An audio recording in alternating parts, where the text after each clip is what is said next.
모두 가족 여러분, 오늘은 화요일입니다. 신앙생활에는 믿음이 정말로 중요하죠. 그런데도 많은 사람들이 죽어서 천국 갈 때만 믿음이 필요하다고 생각하는데요. 그렇다면 도대체 이 땅을 사는데 왜 믿음이 중요할까요? 그 답이 바로 오늘 본문에 있어요. 그래서 오늘 묵상을 잘 들어보시면 이 땅을 사는데도 왜 믿음이 중요한지를 아실 수 있을 거예요. 그러면 오늘도 묵상에 잘 참여해 주시고요. 꼭 댓글로 무엇을 느꼈는지를 나눠주세요. 그러면 오늘 시편의 한 절이라도 암기하는 것 잊지 마시고요. 오늘 본문인 시편 81편 듣고 올게요. 제81편 아삽의 시 인도자를 따라 깃딧에 맞춘 노래.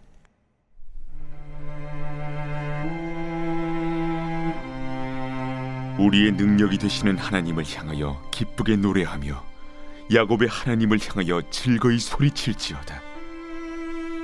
실을 읊으며 소구를 치고 아름다운 수금의 비파를 아우를지어다. 초하루와 보름과 우리의 명절의 나팔을 불지어다. 이는 이스라엘의 율례요 야곱의 하나님의 규례로다. 하나님이 애굽 땅을 치러 나아가시던 때에 요셉의 족속 중에 이를 증거로 세우셨도다. 거기서 내가 알지 못하던 말씀을 들었나니 이르시되 내가 그의 어깨에서 짐을 벗기고 그의 손에서 광주리를 놓게 하였도다. 내가 고난 중에 부르짖음에 내가 너를 건졌고 우레소리의 은밀한 곳에서 내게 응답하며 무리바 물가에서 너를 시험하였도다. 내 백성이여 들으라. 내가 내게 증언하리라. 이스라엘이여 내게 듣기를 원하노라. 너희 중에 다른 신을 두지 말며 이방 신에게 절하지 말지어다. 나는 너를 애굽 땅에서 인도하여 낸 여호와 내 하나님이니 내 입을 크게 열라 내가 채우리라 하였으나 내 백성이 내 소리를 듣지 아니하며 이스라엘이 나를 원하지 아니하였도다. 그러므로 내가 그의 마음을 완악한 대로 버려두어 그의 임의대로 행하게 하였도다. 내 백성아 내 말을 들으라. 이스라엘아 내 도를 따르라. 그리하면 내가 속히 그들의 원수를 누르고 내 손을 돌려 그들의 대적들을 치리니 여호와를 미워하는 자는 그에게 복종하는 채할지라도 그들의 시대는 영원히 계속되리라. 또 내가 기름진 밀을 그들에게 먹이며 반석에서 나오는 꿀로 너를 만족하게 하리라 하셨도다. 시인은 1절에서 이스라엘의 능력이 되시는 하나님을 찬양하라고 선포했습니다. 그리고 시와 악기로 절기마다 하나님을 찬양하라고 선포했습니다. 왜냐하면 이는 이스라엘의 율례와 규례였기 때문이었습니다. 그리고 이런 율례와 규례는 하나님께서 이스라엘을 애굽에서 탈출시키셨을 때 주셨던 것이라고 시인은 고백했습니다. 그러면서 시인은 하나님께서 자신에게 하신 말씀을 전한다고 말했습니다. 그렇게 하나님께서 시인에게 하신 말씀은 이랬습니다. 하나님께서 노예였던 이스라엘에게 그들의 어깨에서 짐을 벗기시겠다고 말씀하셨습니다. 그러면서 하나님은 이스라엘에게 하나님 외에 다른 신에게 절하지 말라고 하셨습니다. 그리고 하나님께서 이스라엘을 구하실 것이니 하나님을 신뢰하여 입을 크게 열라고 하셨습니다. 여기서 입을 크게 열라는 것은 하나님께서 구원하실 것을 크게 기대하라는 말이었습니다. 그러나 이스라엘 사람들은 하나님을 거부했습니다. 그래서 하나님의 구원을 믿으려고 하지 않았습니다. 그래서 하나님은 그들의 마음을 완악하게 버려두어 임의대로 행하게 하셨습니다.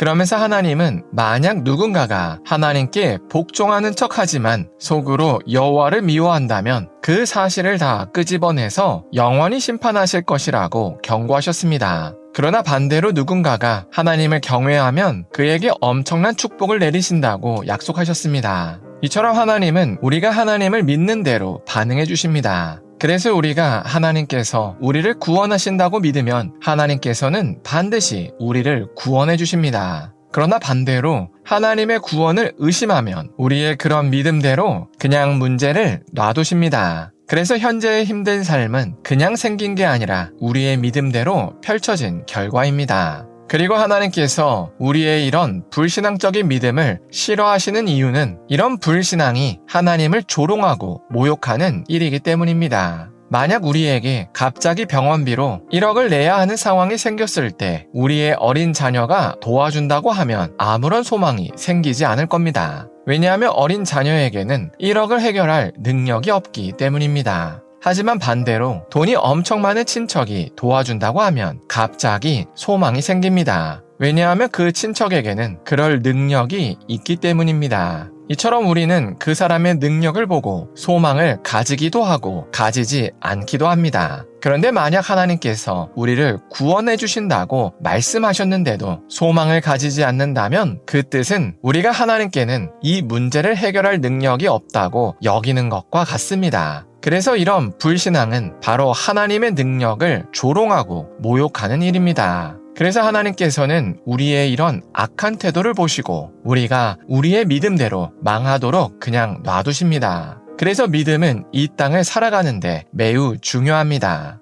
그래서 하나님의 구원을 믿어서 이 땅의 문제에서 구원받은 사람은 그 믿음대로 죽어서도 죽음의 문제에서 구원받아서 천국에 갑니다. 반대로 이 땅에서 하나님의 구원을 믿지 않아서 망한 사람은 그 믿음대로 죽어서도 죽음의 문제에서 구원받지 못하고 지옥에 갑니다. 그러니 우리는 이 땅에서 하나님의 구원을 믿어야 합니다. 그런데 아직 하나님의 구원을 믿지 못했다면 반드시 회개해야 합니다. 왜냐하면 아직은 우리에게 회개할 시간이 있기 때문입니다. 그리고 참으로 감사한 것은 회개하면 하나님께서 오늘 시편 14절에서 약속하신 것처럼 속히 우리의 문제를 해결해 주신다는 사실입니다. 그래서 우리가 오늘 하루를 살 때 진실로 하나님의 구원을 믿는지를 점검했으면 좋겠습니다. 그래서 믿지 않았다면 회개하고 잘 믿었다면 믿음대로 구원받음에 감사했으면 좋겠습니다. 기도하겠습니다. 사랑의 하나님,